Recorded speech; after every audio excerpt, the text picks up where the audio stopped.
Welcome to Coffee Powered Systems, equipping women with actionable steps to overcome overwhelm and streamline business and life. So grab your favorite drink and come hang out with me. I'm your host, Miranda Merton. Welcome back to Coffee Powered Systems. I'm your host, Miranda, and I want you to go ahead and grab your favorite drink and chat with me as we talk about online courses. I've got a glass of wine tonight as I hang out with you all, and I want to talk about online courses because it is the beginning of a new year, as we all know. And as an entrepreneur, I know that you have a few courses, likely way more than just a few, sitting somewhere in your cloud drive or your membership site, waiting for you to either start them or complete them. If you have been in business for any amount of time, this is going to be true. So I would like for you to think back on how many courses over the last, let's say, 3 years that you've purchased that you haven't finished, or maybe even you haven't started yet. I've got courses that I haven't started yet. I have seen courses and I'm like, I think I'll be able to use that one day. And it's such a great price. I'm going to go ahead and buy it. And then it sits there and I never use it. So this is what we're going to talk about and see if we can get through some of these online courses that we've purchased over the years. If you're anything like me, I know that you have this need and this want to continue learning, but that is where we fall into that trap. We fall into the trap of learning all the time. We think that it has to be perfect and we can never get enough learning before we can get started. And it's great to keep learning and building our knowledge base, but guess what? You don't need any more information. You need a transformation. Take that in and repeat after me. I don't need any more information. I need a transformation. Now, I guarantee that out of all the courses that you have, there's probably a few of them sitting in there that is an online course and it's gold.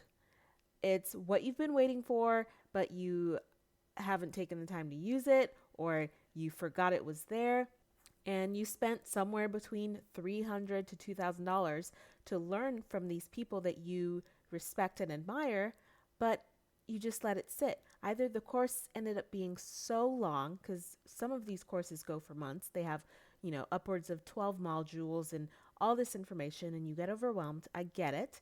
Or you just get too busy and you think, I'm going to purchase a Pinterest course, and you get bogged down and you decide to put Pinterest on the back burner. It happens to a lot of us. And then you turn around and then go back to Google, pecking and hunting through all the free stuff and piecing things together through Google. And that typically doesn't work because you're learning different strategies from different people. And the evolution is not going to be as good as just using one course from one location. So if you've made a resolution this year to really take advantage of all the courses that you have stockpiled, I'm going to tell you 6 ways to be really intentional about finishing them so that you can actually learn something and take action and have that transformation. Now, the upside is that it's going to propel you forward. Once you get on a track of taking action, the endorphins are going to kick in. You're going to really love it. You're going to start doing more. Now, the downside is that you might end up buying more courses because you finished it, you're excited, you want to move on to the next step. That's understandable. I totally get it, but that's a decision I can't help you with. If you end up buying more courses after this, that's on you. So what I'm going to talk about is 6 ways that you can guarantee that you're going to finish some of these courses, or at least a couple of them, okay? So I want you to set a goal of how many courses. First, you're going to have to know the courses you have. So the first thing you're going to do, number 1, is inventory. Take an inventory of the courses that you have. I bet you'll be surprised at the amount you have. You probably don't realize it. What I do when I purchase a course, I download it and I save it to a specific jump drive. And so I have all my courses in there. So I can quickly go in, I can plug that drive into my computer and see exactly what course I want and pull it up. So if you have something like that where they're all in one place, or maybe you have it sitting in a cloud drive like Google or Dropbox, go ahead in there. Or if you're still part of a membership where they have those courses sitting, or they have the modules sitting, then you have probably, I hope, you have a list of all your websites that you are subscribed to, so you can easily count those up and figure it out. Now, if you've got just 2 courses, or whether you've got 15 courses, I want you to count those up, take inventory, take note of what they are, what they're teaching you, and how many you have, because you're going to have a different range of courses, from learning different types of social media to maybe copywriting or content creation. Figure out what you've got and get that written down or notated somewhere. The second step is going to be to theme your months. So if you've got a ton of courses, you may want to break it down and just say, I'm just going to do 3 courses over the course of the next year. Especially if they're larger courses, you don't want to get too overwhelmed and get this grandiose theme of, I'm going to do 1 course a month. That's a lot of work, and you probably don't need that much information all at one time anyways. So you can theme your months. You're going to have to take a stock of where you are in business. If you're just starting out and you want to get really good at content creation, or learning how to write copy, or maybe building your newsletter, those are the ones that you're going to start with. Start where you're at and then figure out where you're going to go. So maybe create a small or simple funnel of what do you need at the top of your funnel. Maybe you need to start with an opt-in offer. Maybe you just want to grow your email list or your social media following. Find those smaller courses that start you at the beginning, and that's where you're going to start.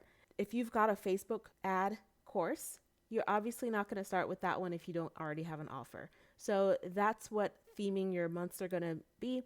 You want to theme it through the funnel. So in January and February, you want to focus on audience building and content creation.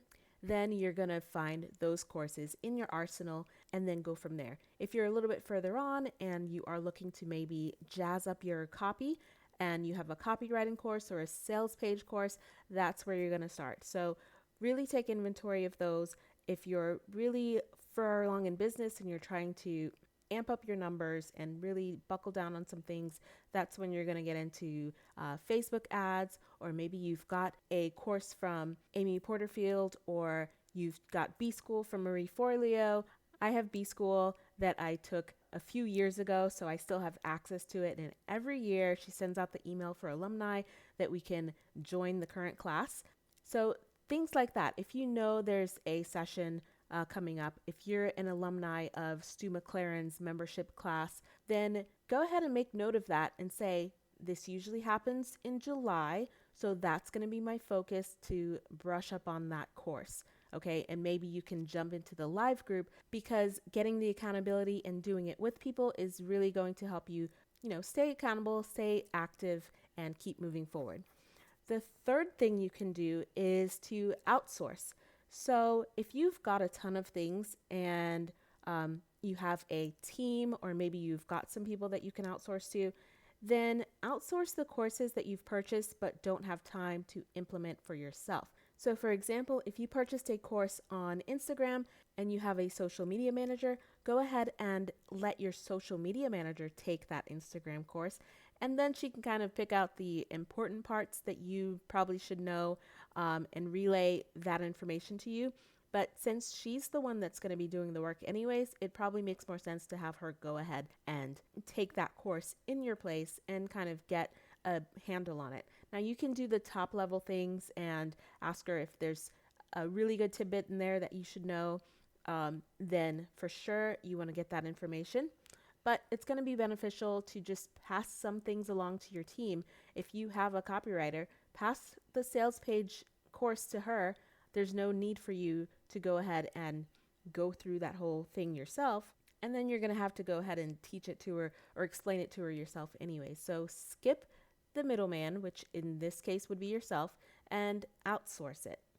Number 4, prioritize. If you do decide to do the courses yourself, say you've only got a few courses or you don't have a team yet, and you're really interested in this subject and you want to do it yourself, then you want to make a point to prioritize time for it. So choose the same time every day or every few days that you can sit down and go through the courses. And this can be during your founder time, as Jenny Blake calls it, which is your kind of like your CEO time where you work on your business and not in your business.